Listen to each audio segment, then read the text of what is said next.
नमस्कार, आपके साथ मैं हूं नलिनी पांडे और मेरे साथ है मेरे सहयोगी मयंक की बड़ी खबर मिल रही है कि एक बार फिर से बांग्लादेश में हिंसा भड़क गई है। हालात बहुत ज़्यादा चिंताजनक बने हुए हैं, आगजनी हो रही है। इसकी बड़ी वजह क्या है और कैसे इस पर कंट्रोल किया जा देखिए, सकेगा पहले वहाँ की तो सरकार की तरफ नलिनी से? हालात की बात जो आपने की, बांग्लादेश, पूरा बांग्लादेश इस समय जल रहा है। लाखों लोग सड़कों पर हैं। कल वहां पे दो बड़े अखबार जो है डेली स्टार और प्रथम आलो के ऑफिस को पूरी तरह से जला दिया गया। कई घरों में आग लगाई गई है और जो खबरें वहां से आ रही हैं कि बांग्लादेश में बड़ी संख्या में हिंदुओं को टारगेट किया जा रहा है। यानी वहां पे आप देखिए, सड़कों पर जो तस्वीरें आज बांग्लादेश से आई, ढाका से आई, सड़कों पर हजारों लाखों लोग जो है वो उमड़े हुए हैं। अब देखिए, ये घटना हमको समझना होगा। जो आपने सवाल पूछा कि ये शुरू कैसे हुआ, बांग्लादेश में शेख हसीना के विरोधी नेता उस्मान हादी, ये वो स्टूडेंट लीडर हैं जिन्होंने जो है शेख हसीना के खिलाफ जब आंदोलन हुआ, तख्ता पलट हुआ, उसमें इन्होंने बड़ी भूमिका निभाई। और इनको जो है वो पिछले फ्राइडे को गोली लग गई थी, गोली मार दी गई थी। उसके बाद इनकी अभी 2 दिन पहले जो है वो मौत हो जाती है। और इनकी मौत होने के बाद पूरे बांग्लादेश में जबरदस्त हिंसा फैल गई। अब अभी ये साफ नहीं है कि इनको गोली किसने मारी, किसने इनकी हत्या की, इनकी गोली कांड के पीछे क्या वजह है, इसकी भी दो अलग थ्योरी है, हम उसमें बात करेंगे। लेकिन अब देखिए, अभी हालात वहाँ पे ये है कि एक जो वीडियो सोशल मीडिया पर वायरल हो रहा है, जिसकी सबसे ज़्यादा चर्चा हो रही है, कि एक हिंदू लड़के को कल जो है बेरहमी से पीटा गया, उसको पेड़ से बांधा गया और फिर आग लगा दी गई। इसके बाद जो है ये वीडियो सोशल मीडिया में जैसे ही वायरल हुआ, न सिर्फ बांग्लादेश में बल्कि कई देशों में ये वीडियो तेजी से वायरल हुआ।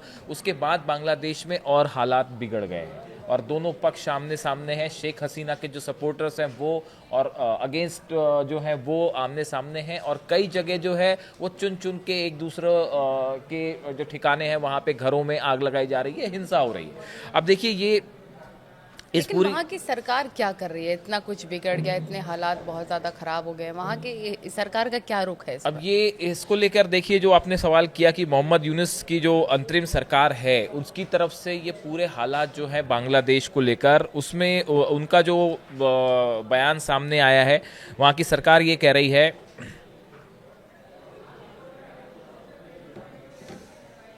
देखिए, इस पूरी घटना को लेकर बांग्लादेश की सरकार की तरफ से जो बयान आया है वो ये कह रही है कि नए बांग्लादेश में ऐसी हिंसा के लिए कोई जगह नहीं है।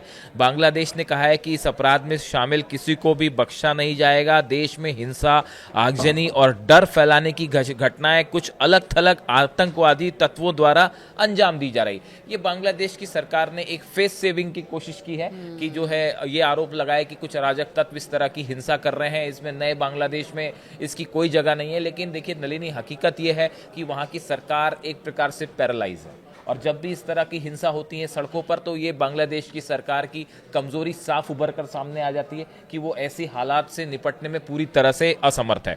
अब देखिए, इनकी तरफ से ये भी कहा गया, सरकार की तरफ से, कि हम हिंसा, भय, आगजनी और संपत्ति को नुकसान पहुंचाने की सभी घटनाओं की सख्ती से निंदा करते हैं।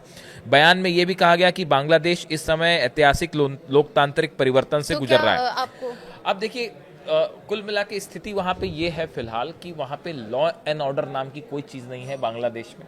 और ज़बरदस्त अराजक हिंसाएं हो रही हैं, घरों में आग लगाई जा रही है, लोगों को चुन चुन कर टारगेट किया जा रहा है, हिंदुओं को निशाना बनाया जा रहा है। दोनों पक्ष जो है वो आमने सामने है, शेख हसीना के सपोर्टर और अगेंस्ट। और फिलहाल जो है वहाँ पे एक ऐसे हालात है जैसे गृह युद्ध वाले हालात होते हैं। तो क्या ये जो हालात बने हैं, जो हिंसा बढ़ी है, उसके पीछे क्या पाकिस्तान की खुफिया एजेंसी आईएसआई का भी हाथ हो सकता है, जैसे दावे किए जा रहे हैं वहां से? ये एक बड़ा सवाल है। इसको लेकर तमाम एक्सपर्ट्स ने अपनी राय रखी है। कुछ लोगों का ये भी कहना है, इस तरह की बातें भी हो रही हैं कि बांग्लादेश में एक बार फिर तख्ता पलट की कोशिश हो रही है और हो सकता है यूनुस की अंतरिम सरकार जो है उनको हटा दिया जाए।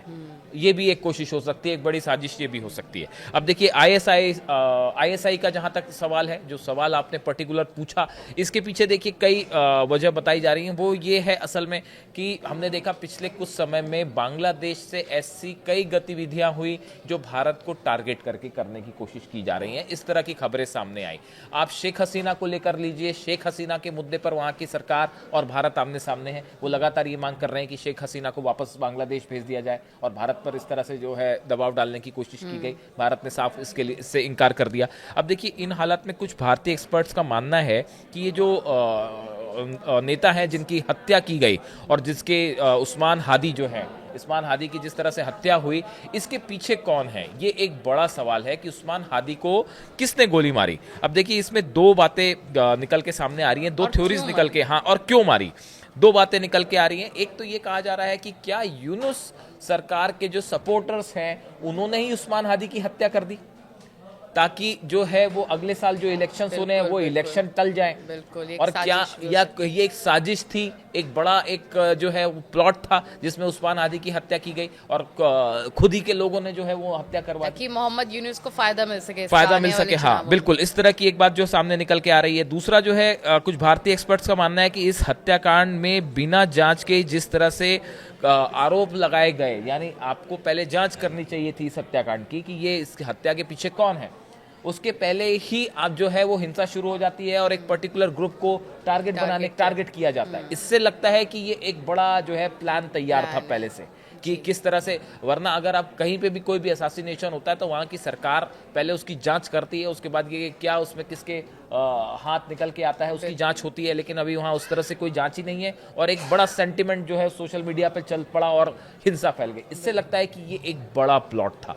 लेकिन देखिए, जिस तरह से बांग्लादेश में हिंसा हो रही है, हिंदुओं को टारगेट किया गया, उससे एक बड़ा गुस्सा देखा जा रहा है। वहाँ पे सरकार के खिलाफ भी गुस्सा है कि जो है वो हालात को नियंत्रण नहीं कर पा रहे, लॉ एंड ऑर्डर नाम की कोई चीज नहीं है। पूरे बांग्लादेश में जबरदस्त उथल पुथल मची हुई है और अगले एक दो दिन बड़े अहम है। ये देखने वाली बात होगी कि वहाँ पे ये हिंसा जो है ये क्या इसी तरह से बरकरार रहती है या एक बड़ा परिवर्तन या फिर कोई परिवर्तन की तरफ मामला आगे बढ़ता है। इस पर नजर रहेगी। अपडेट लगातार दर्शकों तक पहुंचाएंगे। देखिए, इस हमारे ये बांग्लादेश के इन हालात पर हमारी नजर रहेगी और इससे जुड़ा जो भी अपडेट होगा हम आप तक पहुंचाएंगे। Thank you.